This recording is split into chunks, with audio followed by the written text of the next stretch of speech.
কিভাবে আমাদের দলটাকে ভেঙে চুরমার করে দিল আমরা নিজেরাও বুঝতে পারলাম না। আমরা ভালোর আশায় অপেক্ষা করতে করতে এখন দলটা এইরকম হয়ে গেছে যে 50 ওভার 100 ওভার খেলতে পারছে না। আমাদের দলে এমন কোনো প্লেয়ার নেই যাকে দেখে বলা যায় না এই প্লেয়ারটা টিকে থাকবে, এরকম কোনো প্লেয়ার নেই।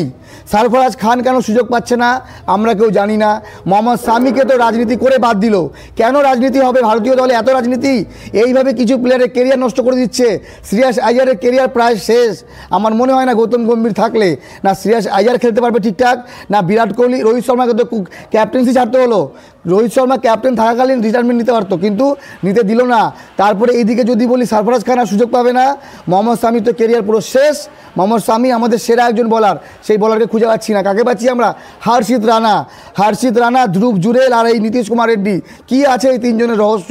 গৌতম গম্ভীর জানে আর এরা তিনজনে জানে, আমরা কিন্তু কিছু জানি না। কোন অ্যাঙ্গেলে ধ্রুব জুরেল টেস্ট টিমে জায়গা পায়, কোন অ্যাঙ্গেলে নীতিশ কুমার রেড্ডি? আরে ভাই, তাকে দিয়ে না বল করাচ্ছে না ব্যাট। টেস্ট ক্রিকেটে লজ্জা লজ্জা লজ্জা, এর থেকে বড় লজ্জা কি হতে পারে? আমরা টিকতেই পারি না, মানে টেকা তো দূরের কথা।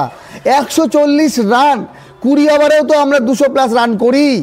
মানে টি20 দলকে দিয়ে আমরা ওয়ানডে খেলাচ্ছি। এর ফুল ক্রেডিট আমাদের কোচ গৌতম গম্ভীর এবং আমাদের চিফ সিলেক্টর অজিত আগারকার। মানে দলটাকে ভেঙে চুরে শেষ করে দিল। বিরাট কোহলি ফিটনেস হলেও ভালো না। রোহিত শর্মা তো মোটা হয়ে গেছে, পারবে না খেলতে। শ্রেয়াস আইয়ার ও তো ওয়ানডে কোনো মতে খেলে, ওর জায়গা হওয়া উচিতই না। মোহাম্মদ সামি, ওকে দিয়ে আর আমাদের ভবিষ্যৎ নেই। অজিঙ্ক্য রাহানে শেষ কেরিয়ার ওর।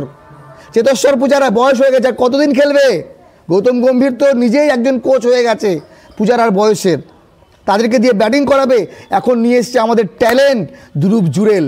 কি করার জন্য নিয়েছে আমি জানি না, না উইকেট কিপিং করছে না কিছু। সঙ্গে আছে আমাদেরকে নীতিশ কুমার রেড্ডি, না বল করে না ব্যাটিং করে। প্রথম ইনিংসে মাত্র 6 ওভার বল করেছিল, দ্বিতীয় ইনিংসে মাত্র 4 ওভার বল করেছে। কিসের অলরাউন্ডার? কোন ঝাটের অলরাউন্ডার দিয়ে খেলাচ্ছে টেস্ট ক্রিকেট? অলরাউন্ডার। আর রান প্রথম ইনিংসে করে 10 রান, দ্বিতীয় ইনিংসে মাত্র 0। আমাদেরকে জিততে হবে না, আমরা তো পারবো না 549 করতে। আমরা পারবো না, কমসে কম সারা দিন টিকে ম্যাচ তো বাঁচাতে পারবো। অলরেডি আমরা এক ম্যাচ হেরে গেছি কলকাতায়, তো 1-0 তো আমরা সিরিজ হারবো। আমরা হোয়াইট ওয়াশ তো হব না, সিরিজ হারবো।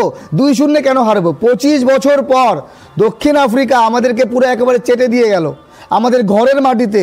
25 বছর পর টেম্বা বাবুমা, যাকে আমরা বলি বোনা বেটে বেটে বেটে, যে টেম্বা বাবুমাকে আমরা সবাই ট্রল করি, হাসাহাসি করি তার হাইট নিয়ে। অন্যান্য প্লেয়ার কত লম্বা, কিন্তু সে আসার পর দক্ষিণ আফ্রিকা দলটাকে কোথায় নিয়ে গেছে আর আমাদের দলটা কোথায় যাচ্ছে। কলকাতায় আমাদের শেষ ইনিংসে লাগতো মাত্র 124, আমাদের জেতা ম্যাচ। ওই ম্যাচ কোনোভাবে আমরা হারি না, কারণ ঘরের মাটিতে মাত্র 124 টার্গেট আমাদেরকে জিততে হতো, কিন্তু আমরা করেছি কত? মাত্র 93 রানে অল আউট। কলকাতার পিচ নাকি ব্যাটিং করার জন্য ভালো, এই গৌতম গম্ভীর বলেছে। এই গৌতম গম্ভীর মানে কিভাবে কোচ হয়ে গেল, তাকে বানানো হলো। মানে একবার কেকেআরকে চ্যাম্পিয়ন করালো কোচ হিসেবে, ব্যাস এবার ইন্ডিয়ান কোচ লাগবে। আমরা সবাই আওয়াজ তুললাম, আমরা তুলেছি যে ভাই এই কোচটা ভালো, কিন্তু এর আগে যা ছিল তারা কি খারাপ ছিল? কিভাবে রাজনীতি, কিভাবে পলিটিক্স করে করে কিছু প্লেয়ারের কেরিয়ার ধ্বংস করে দিল, আর কিছু প্লেয়ারকে গলার মধ্যে ঝুলিয়ে নিয়ে ঘুরে বেড়াচ্ছে 3 ফরম্যাটে। বাকি আপনাদের মতামত জানাবেন। এই মুহূর্তে আমি একটু বাইরে আছি, তো ভিডিও তাও করা জরুরি আমার মনে হলো। এই গৌতম গম্ভীর আর অজিত আগারকার এই দুজনকেই ঘাড় ধাক্কা দিয়ে ভারতীয় দল থেকে, ভারতীয় ম্যানেজমেন্ট থেকে বের করে দেওয়া উচিত। কোথায় গেল সে আমাদের দল?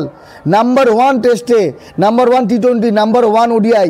আমার মনে হয় ওয়ানডে ক্রিকেটেও আমরা গোহারা হারবো, আর আমরা খুব তাড়াতাড়ি এত বাজে একটা দল হয়ে যাব যে আমাদের দলকে নিয়ে হাসাহাসি করবে। এই রকম চলতে থাকলে বিরাট কোহলি এবং রোহিত শর্মার আমরা রিপ্লেসমেন্ট পেয়ে গেছি। এবার রিপ্লেসমেন্টে কাদেরকে পেয়েছি এবার আপনারা দেখেন, বুঝে নেন। টিম ইন্ডিয়ায় ব্যাটিং বরাবরই ভালো। আমাদের ব্যাটসম্যানেরা কী ব্যাট করেছে? জয়সওয়াল করেছে 13 রান, কেএল রাহুল করেছে 6 রান, সাই সুদর্শন 14, কুলদীপ 5, ধ্রুব জুরেল 2, ঋষভ পান্ত 13, রবীন্দ্র জাদেজা একমাত্র যে 54 রান করেছে, ওয়াশিংটন 16, নীতিশ কুমার 0। তো এই হচ্ছে আমাদের অবস্থা। আর দক্ষিণ আফ্রিকার বোলারেরা প্রথম ইনিংসে ইয়ানসেন 6 উইকেট, দ্বিতীয় ইনিংসে হারমান নিয়েছে 6 উইকেট।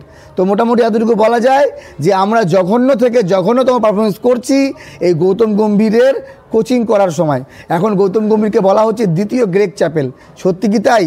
আমি যতদিন ধরে ভারতীয় ক্রিকেট দেখেছি বা যবে থেকে ক্রিকেট দেখা শুরু করেছি, ভালোবাসি, আমার মনে হয় না এর থেকে বাজে কোনো টেস্ট সিরিজ ইন্ডিয়ার গেছে। আমরা কতগুলো জায়গায় হারলাম গৌতম গম্ভীরের আন্ডারে, কমেন্ট করে জানাবেন। বাকি ভালো থাকবেন সবাই, ধন্যবাদ।